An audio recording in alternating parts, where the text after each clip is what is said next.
I was at Shushan in the palace, which is in the province of Elam. And I saw in a vision, and I was by the river Ulai. These are places in Persia, not in Babylon. Then I lifted up mine eyes and saw, and behold, there stood before the river a ram which had 2 horns. And the 2 horns were high, but one was higher than the other, and the higher came up last. And this seems to be an allusion to Cyrus, the Persian, who was half Persian, half Mede, and his strength came from uniting the Medes and the Persians into a consolidated empire. The Medes were stronger at first, the Persians came up later, but they were the dominant ones. Many people just call it the Persian Empire. But it actually was his mother and his father, one was Mede, one was Persian. He bridged both. And he, of course, is considered one of the great leaders in world history. But moving on, Daniel says, I saw the ram pushing westward and northward and southward, so that no beast might stand before him, neither was there any that could deliver out of his hand. But he did according to his will and became great.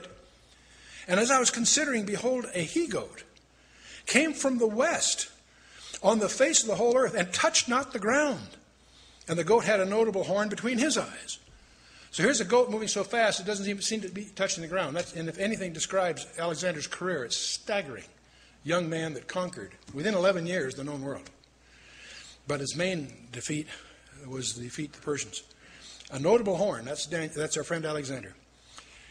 And he came to the ram that had 2 horns, which I had seen standing before the river, and ran into him with the fury of his power. And I saw him come close into the ram, and he was moved with choler against him. And he smote the ram and brake his 2 horns, and there was no power in the ram to stand before him. And he cast him down to the ground and stamped upon him, and there was none that could deliver the ram out of his hand. Therefore the he-goat waxed very great. Get this. When he was strong, the great horn was broken. And for it came up 4 notable ones toward the 4 winds of heaven. As a young man, you might regard at the peak of his career, he dies. His capital was in Babylon. And as he's dying, the legend has it that they ask him, to whom does the empire go? He says, give it to the strong. A great way to settle a dispute. But in any case, the 4 generals divided up. And we're going to talk now about the little horn and Antiochus Epiphanes. And out of one of them, that's one of these 4 horns, came forth a little horn, which waxed exceeding great toward the south and toward the east and toward the pleasant land. The pleasant land being an idiom, of course, for Israel. And it waxed great even to the host of heaven, and cast down some of the host and of the stars to the ground, and stamped upon them. Yea, he magnified himself even to the prince of the host, and by him the daily sacrifice was taken away, and the place of his sanctuary was cast down. Now, up till now, you can attribute most of what's being said to Antiochus IV, who called himself Epiphanes, who made reading the Torah a capital crime. He forbid them to make offerings in the temple. In fact, he slaughtered a sow on the brazen altar. If you understand how the Jews feel about pork and how they feel about the brazen altar, you can imagine how that went over. He didn't stop there. He erected an idol to the pagan god Zeus in the Holy of Holies. And that did it. That incensed a revolt called the Maccabean Revolt. And they threw off the yoke of that empire and were able to rededicate the temple that had been desecrated. And they celebrate that event to this very day in Hanukkah. That's what the Jewish celebration of Hanukkah is really all about. But moving on, the ram which thou sawest having 2 horns are the kings of Media and Persia. So we skipped to verse 20. Daniel is interpreting this passage for you in his writings. The ram which thou sawest having 2 horns are the kings of Media and Persia. The rough goat is the king of Greece. And the great horn that is between his eyes is the first king. That's obviously Alexander. Now that being broken, whereas the 4 stood up for it, 4 kingdoms shall stand up out of the nation, but not in his power. After Alexander's death, what happens? 4 generals divided up. Macedonia and Greece, Cassander, Asia Minor and Thrace, Lysimachus, Syria and Babylon, Seleucus, Egypt, Arabia, Syria, Israel, although that was contested by Ptolemy. We're going to look carefully at both Seleucus and Ptolemy because it unveils what's coming on our own horizon. We're going to look in Daniel 11, from verses 5 to 35, is a detailed rundown of the tensions between Seleucus and Ptolemy. Seleucus being called there the kings of the north, Ptolemy called the kings of the south in Daniel 11. Very key passage for us to understand. Continuing in Daniel 8, from verse 23 on, the language starts to go beyond its applicability to Antiochus Epiphanes. It says, in the latter time of their kingdom, when the transgressors are come to the full, a king of fierce countenance and understanding dark sentences shall stand up. Most scholars believe this is piercing beyond Antiochus Epiphanes. It's looking to the last of the line, which will be the Antichrist. For a king of fierce countenance and understanding dark sentences stand up, and his power shall be mighty, but not by his own power, and he shall destroy wonderfully, and he shall prosper and practice, and shall destroy the mighty and holy people. And through his policy also he shall cause craft to prosper in his hand, and he shall magnify himself in his heart, and by peace shall destroy many. Wow. By peace he shall destroy many. He shall also stand up against the prince of princes, but he shall be broken without hand.